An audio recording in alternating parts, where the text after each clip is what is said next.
Chapter 11. After the Fight. Eddie went back inside the ship and made his way to the toilets, where he locked himself inside a cubicle. He was shaking and sweating. He sat down and put out his hands in front of him, watching the shaking in fascination and fear. He could feel the pain in his chest now, and his ear was sore. He wiped his face with the palm of his hand. There was blood coming from his nose. He used some toilet paper to stop the bleeding. He felt exhausted. Eddie stayed where he was for about 10 minutes. The toilets were empty and no one else came in during that time. He almost expected Dominic to come in, and he imagined the fight starting all over again, a struggle by the sinks, mirrors breaking, doors slamming. He decided to make his way back to the dining room. He came out of the cubicle and looked in the mirror to straighten his clothes and his hair. The bleeding had stopped. He washed his face. The dance floor was full and the dining area was being cleared. Lynn was at the table, talking to some other guests when Eddie found her. "Hello, stranger," she said. "You took your time. Where's Dominic?" Eddie wasn't ready for a conversation about this right now. "I couldn't find him." "So where have you been all this time?"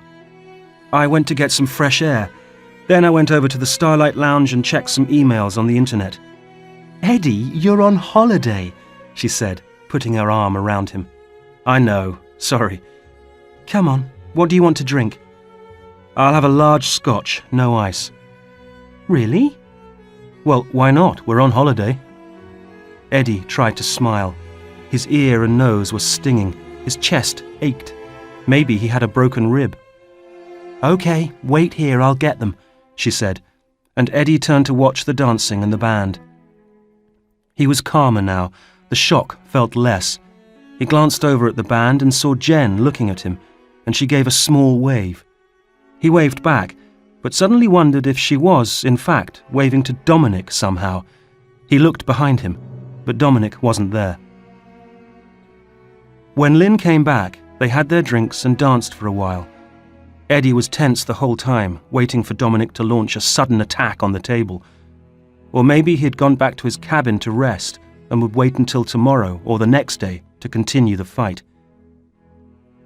"I wonder where Dominic is," said Lynn. "No idea," said Eddie. "Come on, I'm tired, let's go to bed." Even as they reached the cabin, Eddie was looking around for Dominic, but he knew now that he must have gone to his own cabin.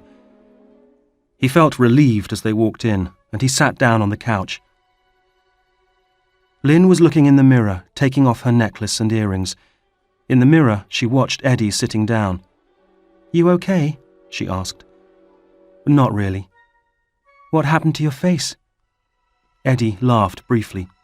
He suddenly saw the absurdity of it all. "I had a fight with Dominic," he said, looking at the bruises on his hands. "You mean you had an argument?" "No, I mean I had a fight. A proper fight, you know, where people hit each other a few times." He was trying to laugh again, but the tears in his eyes and on his cheeks were not happy ones. Lynn stopped what she was doing and came to sit beside Eddie.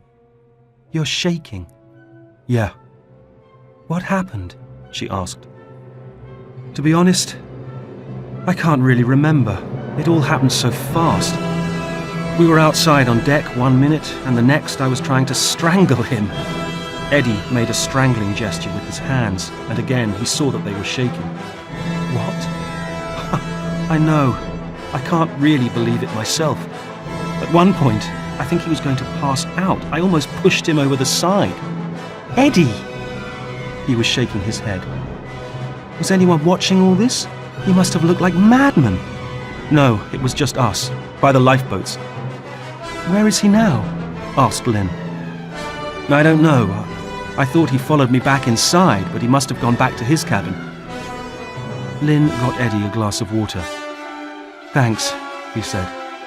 "Sorry." "I can't believe this. You're like a pair of kids.